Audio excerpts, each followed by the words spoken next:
Hello there, everybody, and welcome to the Entertainment Headquarters.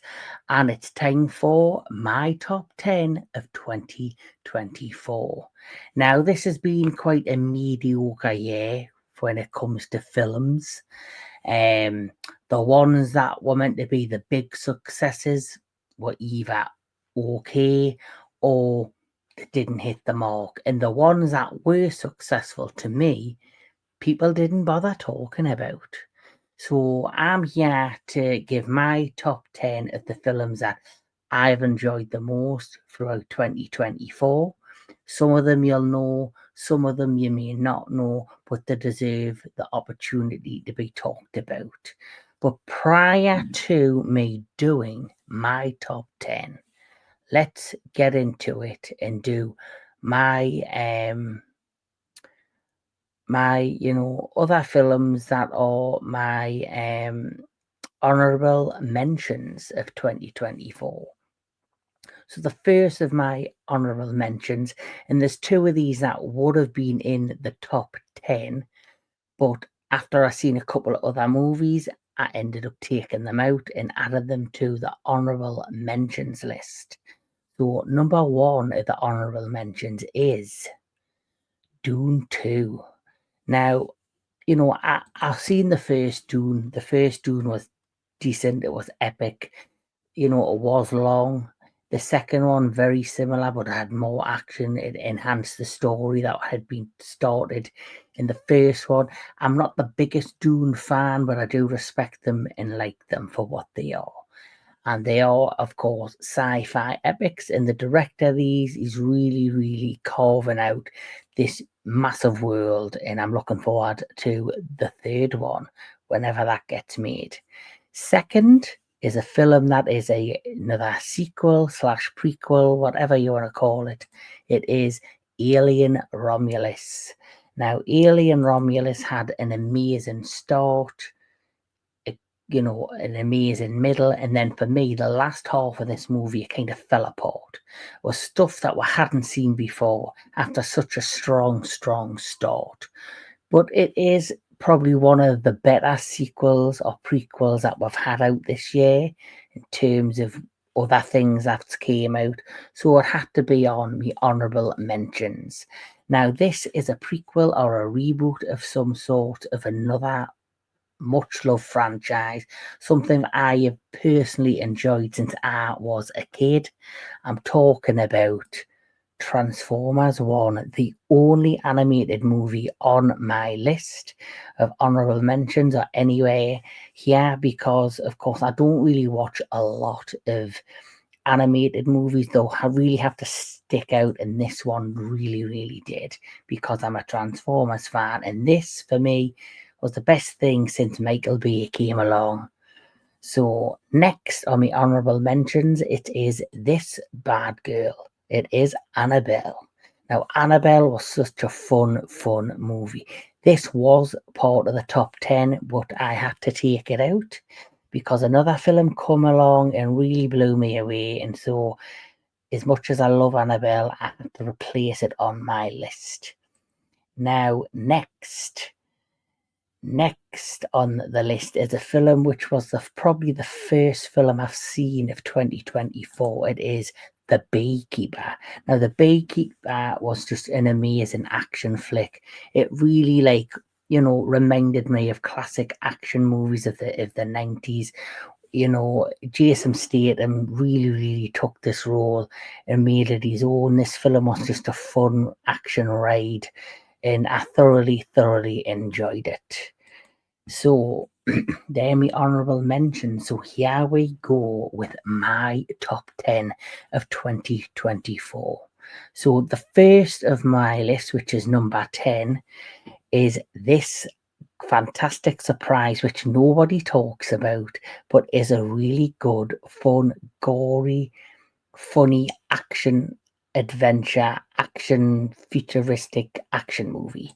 It is, of course, Boy Kills World with Bill Skarsgård, who has, had quite an interesting year as of late. Now, the story of this movie was just bonkers, but the great thing about this movie is, especially when it comes to Bill Skarsgård, is that this is more about physical acting than it is verbal or expression. How he performs in this, it's all his facial expressions and stuff like that. And you've got a narrator there that talks for him. The story of this was really, really fun, and it's a film that doesn't really get talked about. It's just amazing. So here is a little look at Boy Kills World.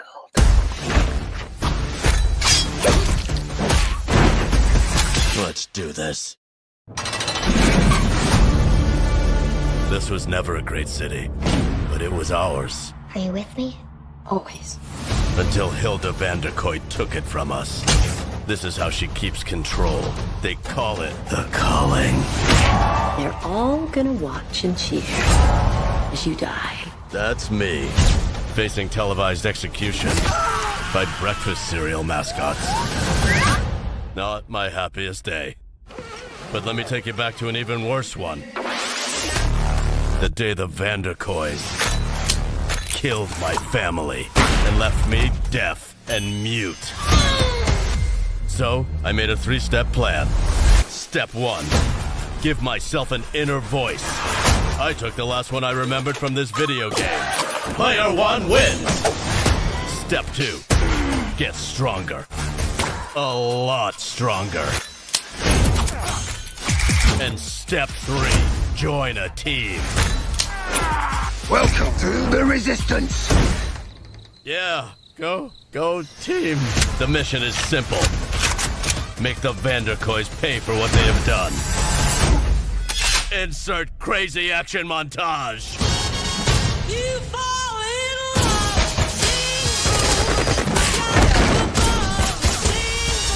Is caving in. You've never been so nuts about a guy you wanna laugh. Now comes the hot dog. You cross your heart and hope to die.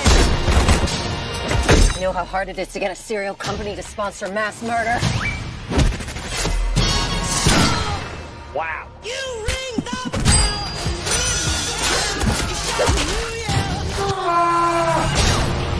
Plan time! I don't like this plan.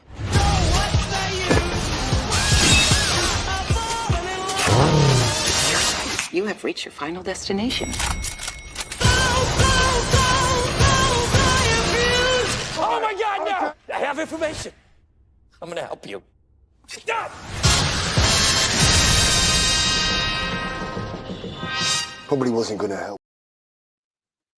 So, Boy Kills World is my number 10. I just thought it was a great, fun action comedy, whatever you want to call it. And Bill Skarsgård was phenomenal in it. Now, let's go to number 9. Now, number 9 is a sequel of probably one of my favourite cinematic trilogies. And it is apparently the start of either a new cinematic trilogy or a new cinematic saga. And I'm talking about a film that, I really enjoyed when it first came out. I'm talking about Kingdom of the Planet of the Apes. Now, it's not on the level, I would say, of the original, not the original, but the first of the modern trilogy.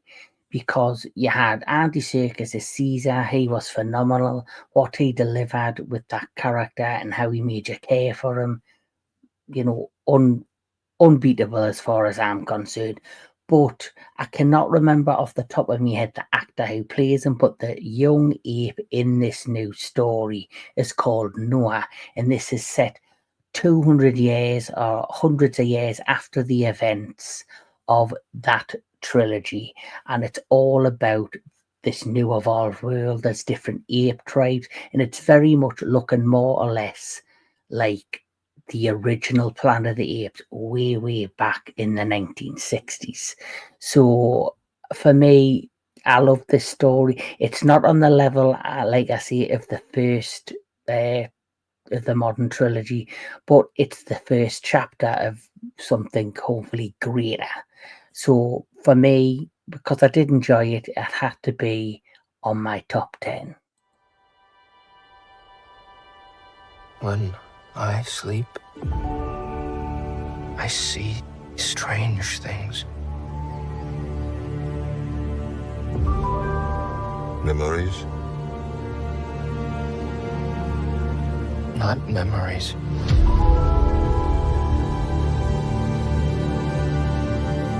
New things. I see everything.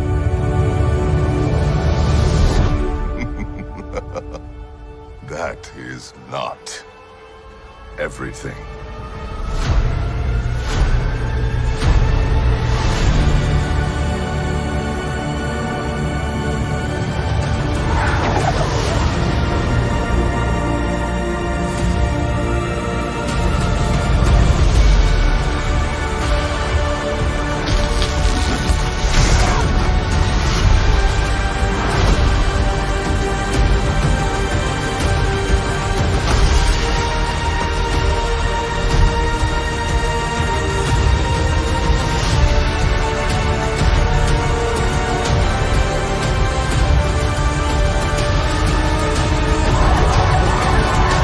What a wonderful day!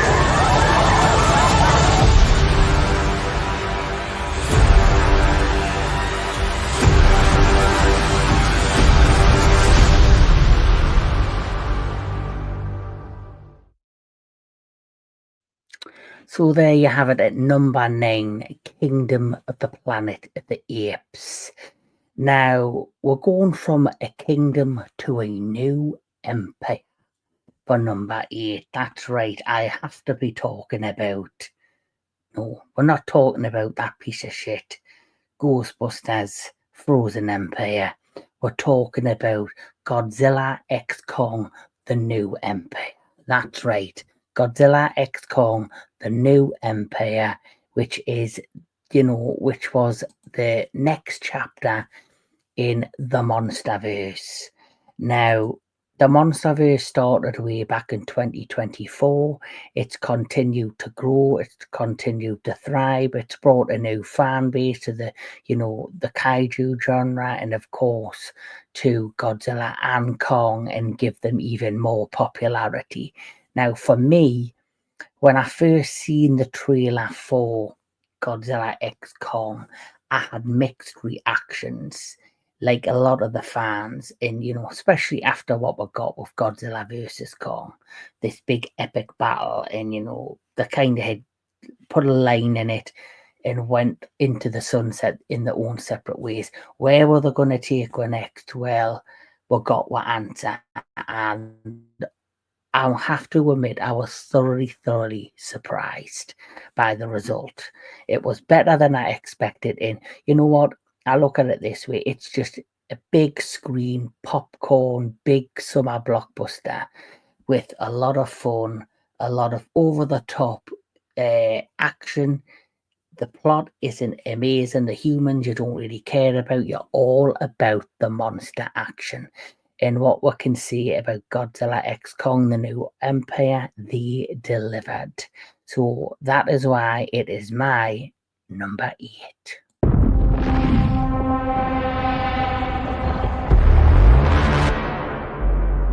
For centuries, there was harmony.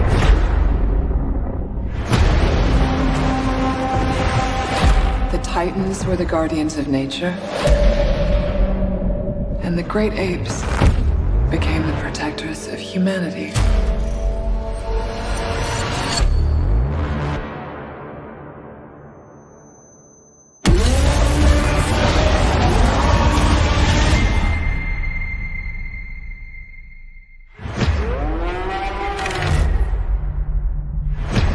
We've discovered a signal. She can feel it. Kong, Godzilla, they can feel it too. Something is coming. Something even they're afraid of. You feel like going for a ride? Thought you'd never ask. Try not to swallow your tongue. What? Oh my God!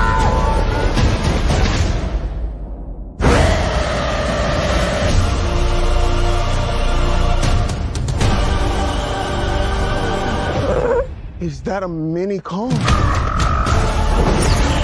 Oh my God. That's not just a signal. That's a call for war.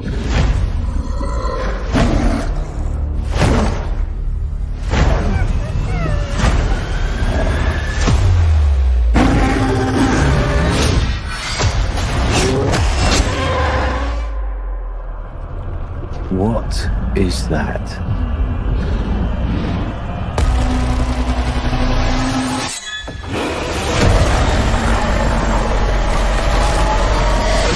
Khan can't stop this on his own. He won't be alone.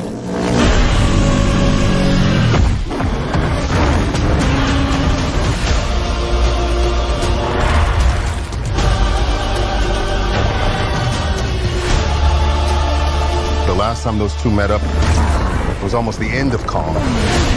They don't have to like each other. We just have to work together.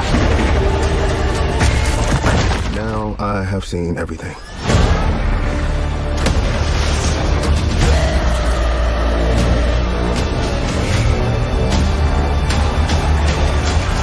We've made some minor augmentations. Oh.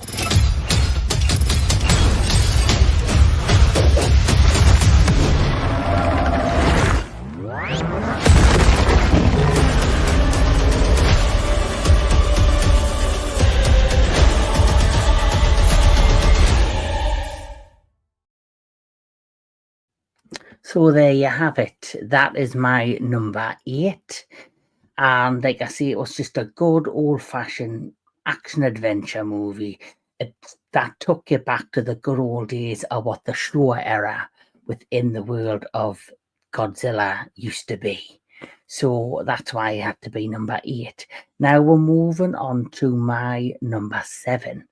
Now, at number 7, I had originally had Abigail, the, vampire trapped in a mansion film, which is a part of my honourable mentions. Now, this film I heard about, I would say, probably the end of October, sometime in November, and I heard a lot of buzz about it, and so I decided to give it a go, and I was thoroughly surprised by it, and it turned out to be a pretty decent post-apocalyptic horror movie. And it's got it's got all sorts going on with this movie. I'm talking about Azrael. Now, Azrael, for me, is a really great story. It's got like this biblical story to it. It's about a thing called the rapture or the rupture that happens in this post-apocalyptic world. You've got Azrael, who is being kept captive within this cult society. She decides to break free, and as she breaks free, not only does she have to survive, being recaptured by this cult, she also has to stop herself from being torn apart by these zombie-like people called the Burnt Ones, I believe. But she ends up having to go back and try to break into this cult compound to save her boyfriend. And while she's doing that, you've got all the cultists worshipping this god, this unseen god. So it is a really interesting film. It's got amazing gore, amazing horror. It has you on the edge of your seat. So I thoroughly enjoyed this one. So that is why at number 7 we have Azrael.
So there you have it. Azrael in Samara Weaving, I believe, is the actress in that, who I think gets so much overlooked for other actresses. She's such a talented young actress, deserves a lot more credit in a much more bigger roles. And speaking of bigger roles, the next film on my list is also another horror movie. And this movie is a film that stars David Dalmalchian. Now, David Dalmalchian is an epic an epic character actor who, for me, he's had minor roles in a lot of big films, and he's a great character actor, but he's never been considered, I guess, the leading man. Well, things have changed, and I hope this film really allows him to have his time in the sun, because he deserves it. He was in another film last year that was overlooked as well, The Last Voyage of the Demeter. Now, this film is called Late Night with the Devil. Now, this is a found footage film. Now, this found footage film basically is about this television presenter who basically, his television show's been on the air for a long time. It's always live, and the ratings have dramatically dropped, and his show's on the verge of being cancelled. So he decides to think out of the box and bring on some guests that talk about the paranormal and psychic abilities. But one of them says she is potentially possessed by some demon, and they're about to broadcast this communication live on television. Now, this is a found footage film, so this is apparently the aftermath of the events that happen on this fateful night on this television show. But David Dalmalchian does a fantastic job in this. This is my number 6, and it is, of course, Late Night with the Devil.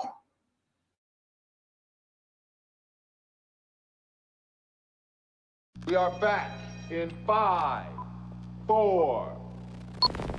Now, here's Mr. Midnight, Jack Darrow! Oh, good evening, Night Owls, and thank you for allowing me into your living rooms once again. Well, Night Owls, we've got a heck of a show in store for you tonight, and I'm very excited for you to see it all unfold before your very eyes. I really hope you love it. Gosh, I hope you love it. Please love it. I'm trying to host a nationally syndicated talk show, and I'm trying to help you keep it on the air. We all know how important it is to keep our sponsors and affiliates happy, but in my humble opinion, there is only one person who really matters in this whole darn crazy business. And that is you, our viewer. You're meddling with things you don't understand. Whoa! Now, as you know, here on Night Owls, we think it's very important to keep an open mind. Please welcome Dr. June Ross Mitchell and Lily, the young subject of the book, Conversations with the Devil. I really don't think it's a good idea, Jack. She's becoming more unpredictable. That's a good thing. That's why we still do live TV. Ladies and gentlemen, please stay tuned for a live television first as we attempt to commune with the devil.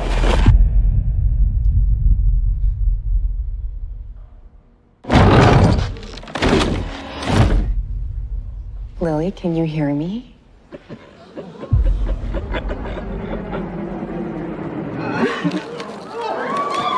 Good to see you again, Jack. Lily, return to me. This isn't about ratings anymore. No one's going anywhere. How could you let it happen, Jack? How could you let it happen? Please be warned, anyone with young children in the room. What you're about to see You okay, Jack? is profoundly disturbing and shocking. You get out there, Mr. Midnight, and you knock him dead.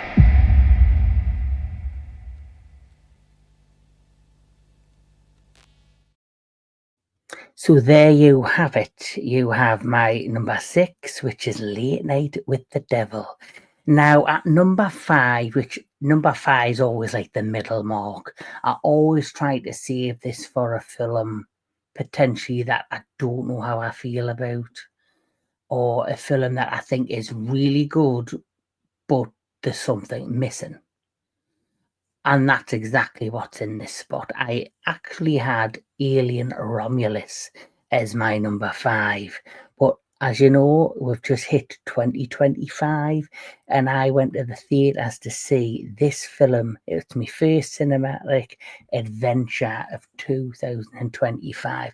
I'm talking about Robert Eggers' Nosferatu.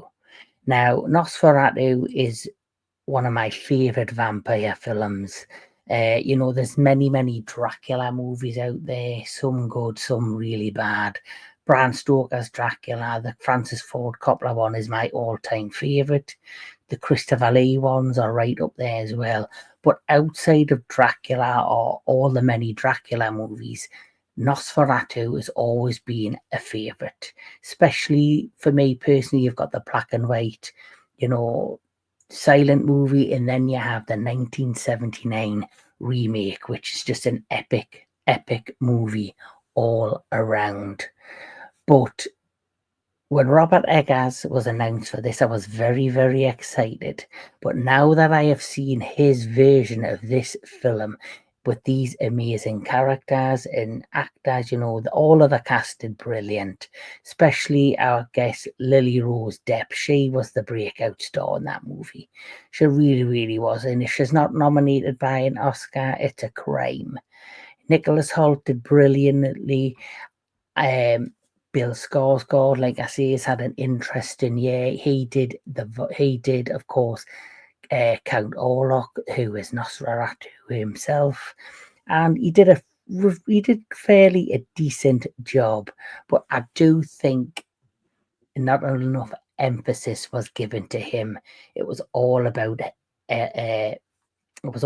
Lily Rose Depp, but it's cinematically fantastic, scenery-wise, everything you think of from a Robert Eggers movie. This film had, but it didn't quite hit the mark for me. But it's still probably one of the best films of 2024, and it was a great film to end 2024 on. So at my number 5, it is Nosferatu. Come to me. Come to me. Hear my call. Come to me.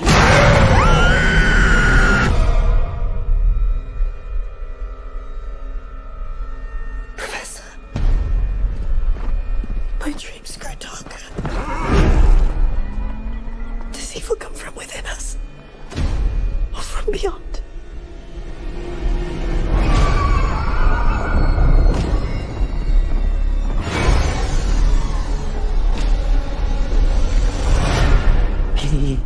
It's coming. It is coming. He is coming to us.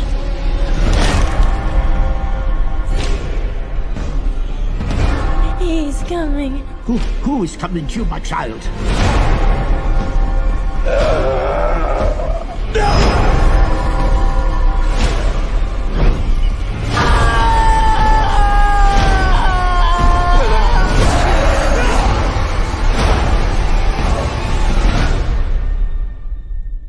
We are here encountering the vampire.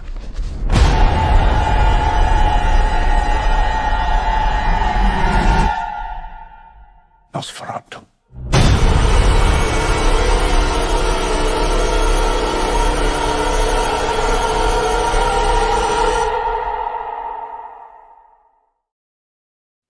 So Nosferatu at number 5. Now at number 4, the top 4 of my top 10 is a film that I generally believe I was gutted and very disappointed it didn't get any, get the attention I believe it deserved. I think it was definitely underrated. I definitely feel as if, I think it did get really good reviews, but I feel as if the fans just had checked out. They just weren't interested in it just because there's a certain individual wasn't going to be involved in it. And I'm talking about Mad Max Saga Furiosa. I'll say that again. Get your teeth in, Kevin. Furiosa, a Mad Max saga. Now, I'm a big fan of the original 3 Mad Max movies. I think that world is so interesting. It's so, nitty gritty, but it's also just fantastically futuristic with all of the high octane action, the vehicles, the landscapes. It's always been just an interesting world. Now, Mad Max Fury Road for me, brilliant movie. I think Tom Hardy did a great job at Mad Max, but even then, that film focused a lot more on Furiosa than it did him.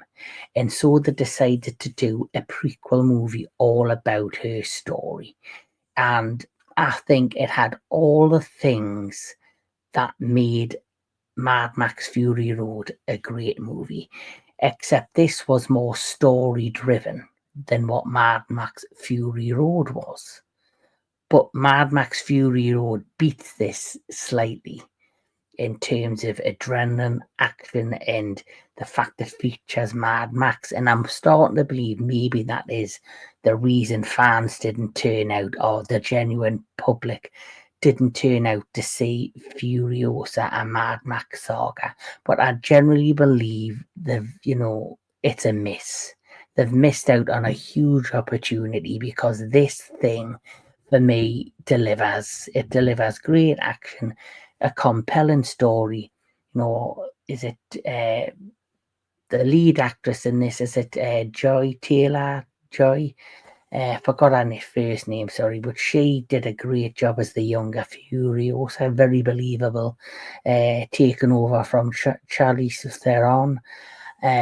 But yes, this for me, I was really disappointed that this didn't do better in theatres, but I'm hoping it's continued to grow in popularity on streaming, and that we still got a chance to see Mad Max Wasteland, which was going to be another prequel to talk about the events of Mad Max during, I think, the events of Furiosa.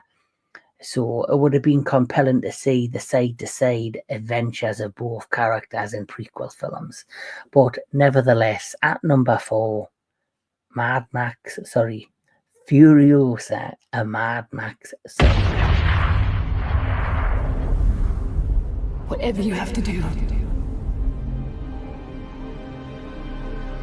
however long it takes, promise me you'll find your way home. Furiosa, give me this promise.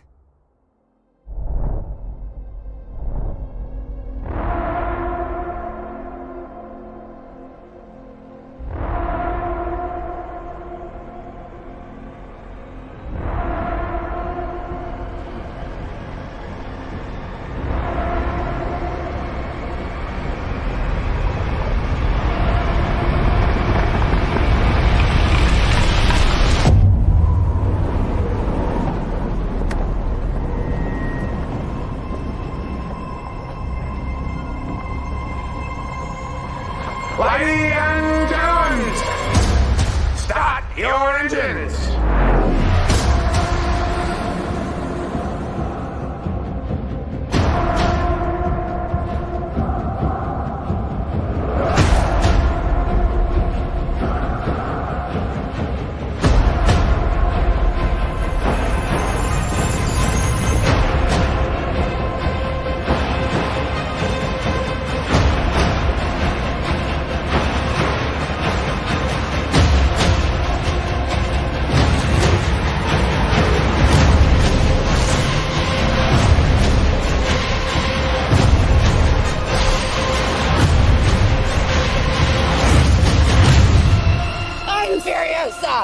The darkest of angels.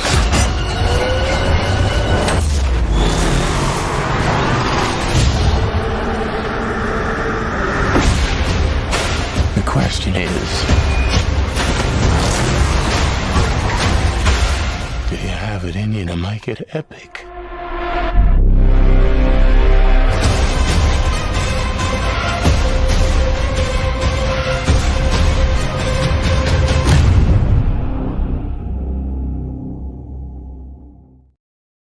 just epic. It deserves so much more than what it got, and I'm ashamed and disappointed that I didn't, but that's just my opinion. Anna Taylor-Joy and Chris Hemsworth were just outstanding, and it was lovely to see Chris Hemsworth doing something different. He was like a semi-villain, he wasn't just the hero, he wasn't just the action star, he tried to do something different, and that's what I really also enjoyed about Furiosa, a Mad Max saga. Now, it's time to move on to my number 3 spot.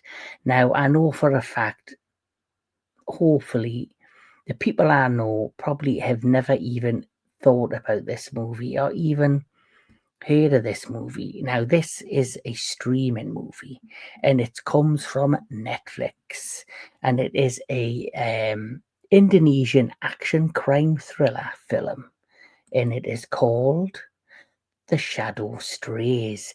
Now, I got to see this movie on Netflix when it debuted in October, but I was that heavily doing my monthly long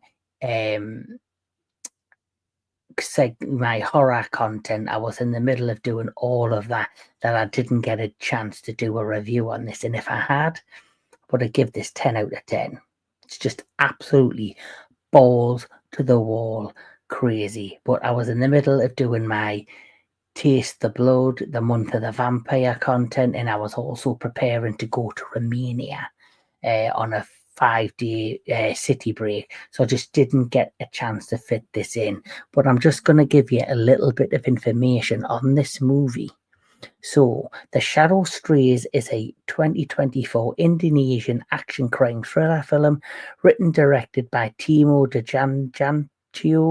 It was released by Netflix on the 17th of October 2024. The film stars Aurora Ribeiro as Codename 13, a 17-year-old assassin who was suspended after a botched mission in Japan. During this time, she crosses paths with the 11-year-old Monji, who has just lost his mother. Now, this is absolutely a crazy movie. The director who made this movie, he also made another movie that is a well-known action film that is much love. It is The Night That Comes for Us, which is another just epic action film. And if nobody's seen seen that movie as well, The Night Comes for Us, you really need to check it out. But this film just blew me away with the action, with the acting, and most importantly, it gave us a very strong female lead. It was so believable. There was nothing woke about her. It was very, very much real. So here we are, coming in at my number 3.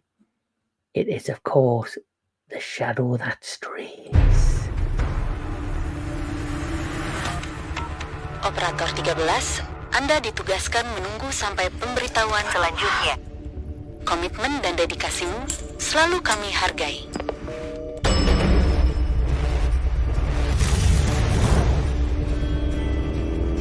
Sebenarnya nama kakak siapa sih?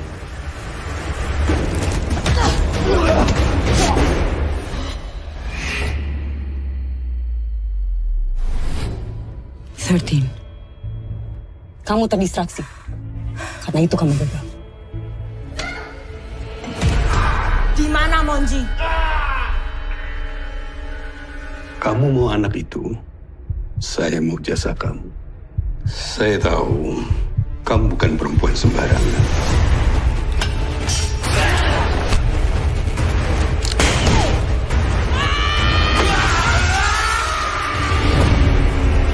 Their bodies all over Jakarta.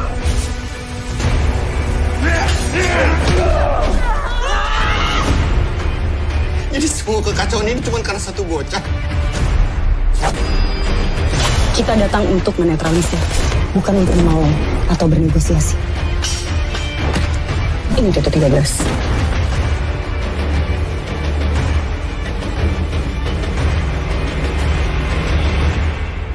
Saya bukan cuma sebuah nomor.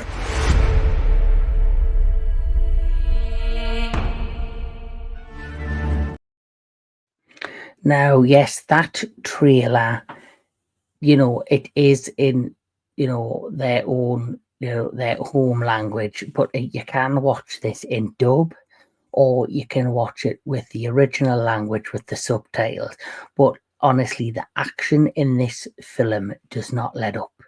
If you are into things like John Wick, Kill Bill, this is a combination of both those things. You will thoroughly enjoy it. Now, let's move on to my number 2 slot. Now, this was really hard to pick between these two films, is 1 and 2. And I ended up choosing this as my number 2 because I think throughout the years, we have had, just the amount of Marvel movies we've had, the amount of epicness, the amount of, craziness that Marvel has been able to bring us over the years has been great. But then they lost their way for a long time. Once they introduced us to Disney Plus, that was the problem. Because now Marvel not only had to create content for cinema, but then for the streaming service. That's a big ask for any company to come up with, products for cinema, products for streaming, and just like everything else, like any major company, it gets overwhelming, and then stories get, all over the place, characters are all over the place, and the fans just lose their way. Along comes this particular movie. It is Deadpool and Wolverine. Now, Deadpool and Wolverine has shown us that Marvel still have the ability to give us amazing characters, amazing stories, and make us deeply care about them. Now, especially Wolverine, who has been around for a long time, of course, played by, as always, Hugh Jackman. Ryan Reynolds is the face and the body of Deadpool, so you straight away have pulled in your core audience. But then a lot of audience are pulled away because it's too complicated now with this multiverse crap. They've kind of brought them back slowly, but it's up to Marvel now after this epic, amazing summer blockbuster, the summer blockbuster of the year. This was the film of the summer. And for me personally, this is a little taste and a little light of hope that Marvel can still deliver where we need them to. So at number 2, it is, of course, Deadpool and Wolverine. I told you, you're not welcome here. You're not welcome anywhere. Now get the fuck out of my bar. Just give me one more drink and then I'll leave. Hi, Peanut. I'm gonna need you to come with me right now. Look, lady, I'm not interested. All right, well, I'm sort of on the tick-tick, so upsy daisy. Here we go. Oh, whiskey dick of the claws. It's quite common in Wolverines over 40. You don't want this. Unless you want to take a deep breath through your fucking forehead, I suggest you reconsider.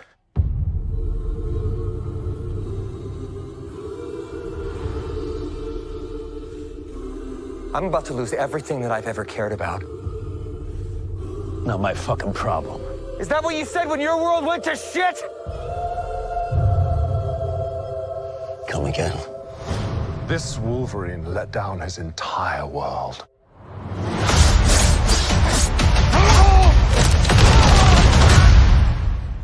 Want to talk about what's haunting you, or should we wait for a third act flashback? Go fuck yourself.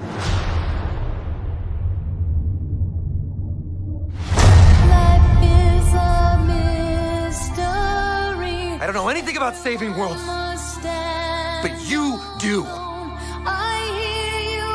Trust me, kid, I'm no hero. You were an X-Man. You were the X-Man. I am soaking wet right now.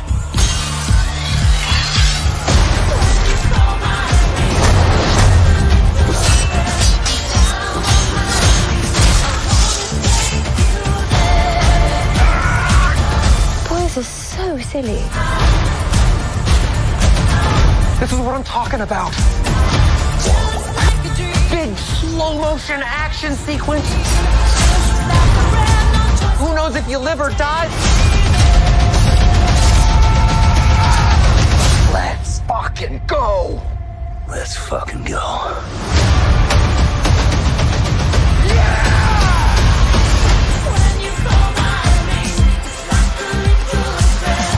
Want to do some cocaine? Hey, cocaine is the one thing that Feige said is off limits. What about Bolivian marching powder? They know all the slang terms. They have a list. Even snowboarding? Even disco dust. White girl interrupted? Even Forrest Bump. Do you want to build a snowman? Yes! But I can't.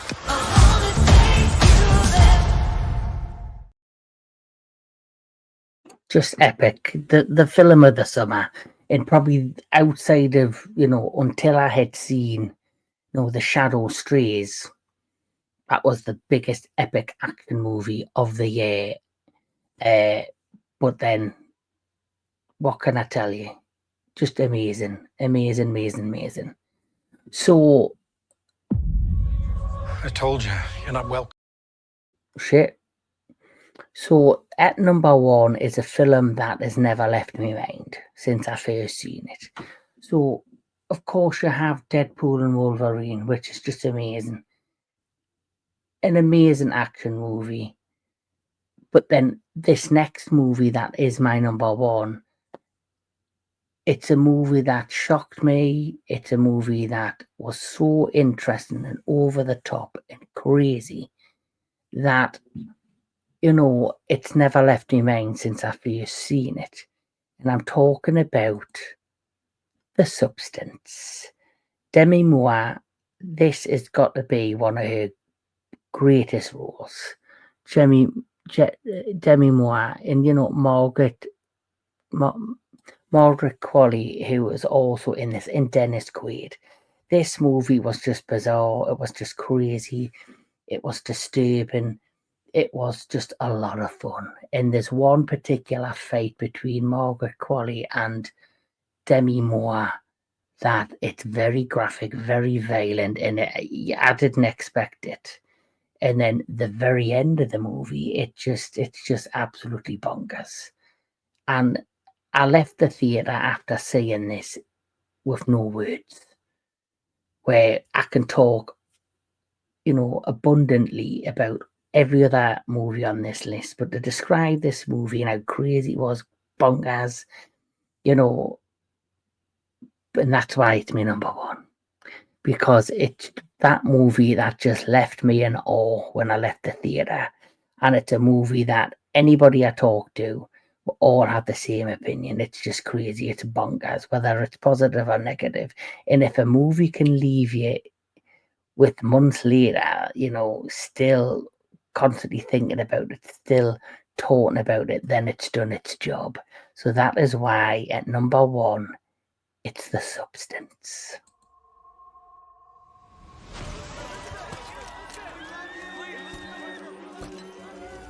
People always ask for something new. It's inevitable. At 50, well, it stops. Have you ever dreamt of a better version of yourself? Younger, more beautiful, more perfect.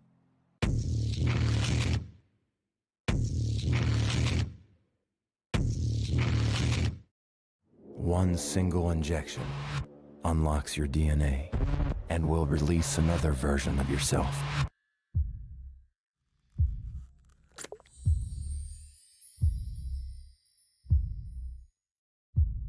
This is The Substance. I'm Sue.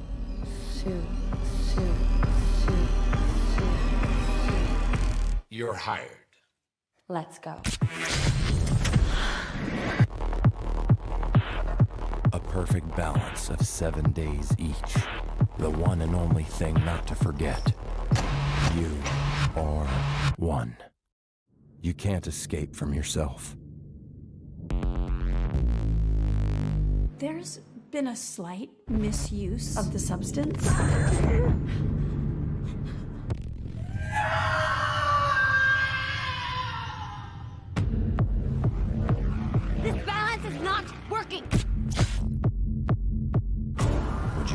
stop?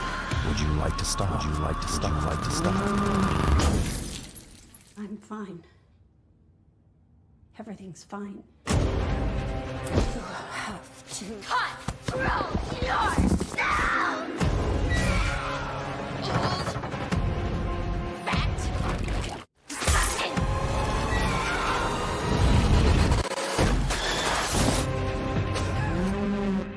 People are gonna love that. Just epic. It's like you see, it everything it said in the promo there. It's shocking. It's it's probably the most shocking, entertaining film I've had of the year. I'm still talking about it to this day. It still has us thinking. It's just bizarre, crazy, and that's why I chose it to be my number one. It's thoroughly entertaining, it's thoroughly shocking, and it's thoroughly over the top. And Demi Moore looks amazing, and she deserves, a lot of praise for this movie. Will she get nominated for an Oscar? I highly doubt it, because these kind of movies, the Oscars kind of pass over. But it would be nice to see her get some, high recognition for this film and for that role. But that's been my top 10 of 2024. So what's your top 10 of 2024? Put them in the comments below. But thank you for watching. Thank you for taking the time to like, share and subscribe to the entertainment headquarter throughout the year of 2024. 2025 is just the beginning. Let's see where it takes me. So with that said, like I always say, keep on enjoying your movies, keep on enjoying all things entertainment, and I'll catch you all at the next one.